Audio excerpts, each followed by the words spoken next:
Good morning. And this is probably going to get to you a week after the first half of this video, but here we have it. I've got my blocks,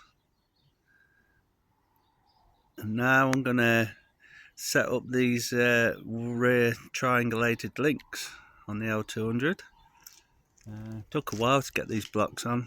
You have to, 18-inch blocks, so you see, jacking that up without a jack, using bottle jacks and a load of wood. We've virtually got it in the air, but you can see how she's sitting there. We'll go around in a minute. Went round yesterday, last night, late last night, and I got myself, I borrowed one of these. It's a little angle finder. As you can see, it's got the angles there, and I don't know if you can see that, probably not, probably the sun's in it.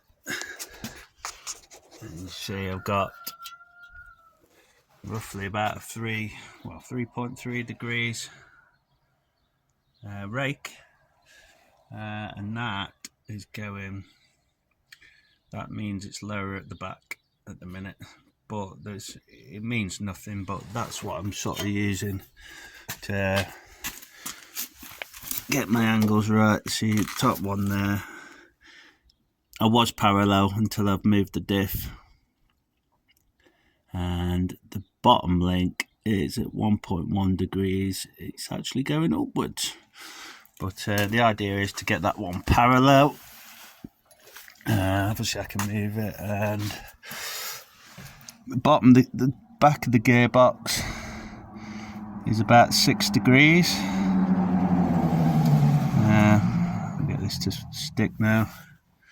You see I've moved it a bit, I'm more or less there, 6.9 degrees, but that will change as I go on. You can see now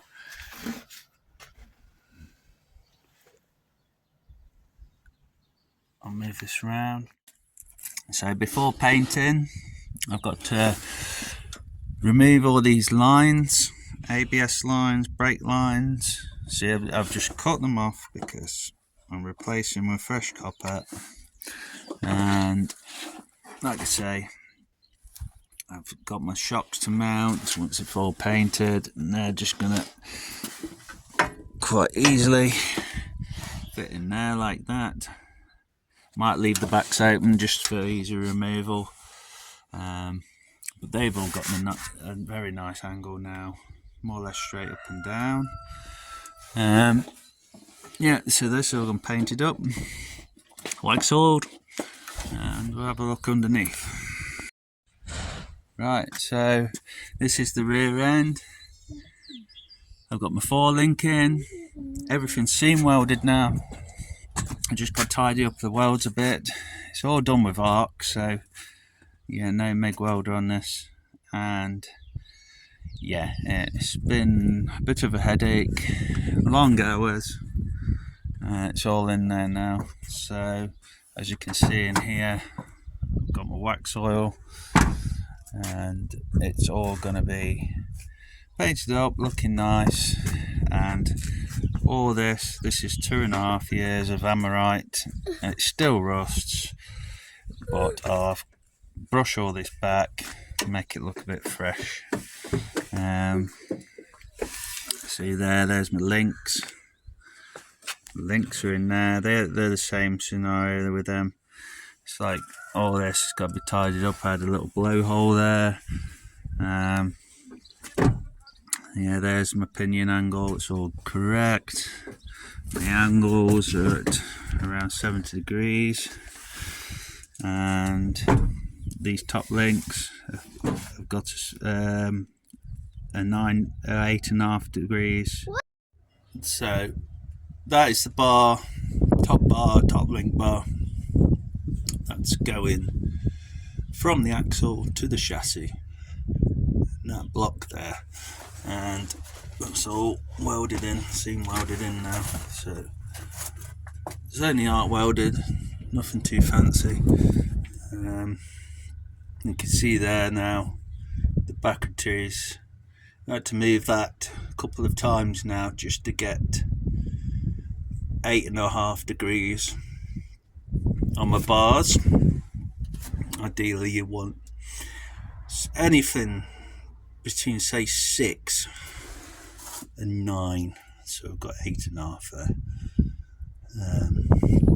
But one's parallel, but if I want more anti-squat, all I've got to do is drop it to these positions. So a slight anti-squat on this position and this position, it'll be like, I think it's about 35% anti-squat, so that means it's 135%.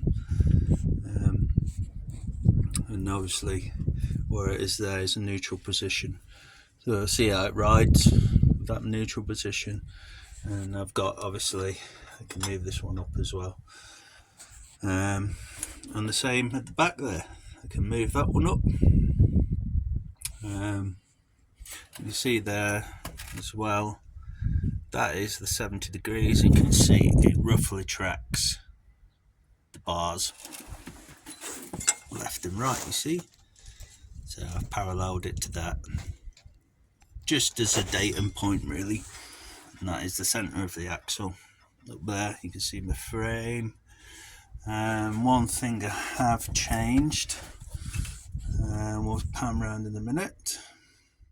Right, this is the car now, and you can see, we go to the front, we've got the 30mm arch gap there, and go to the rear and bottomed out.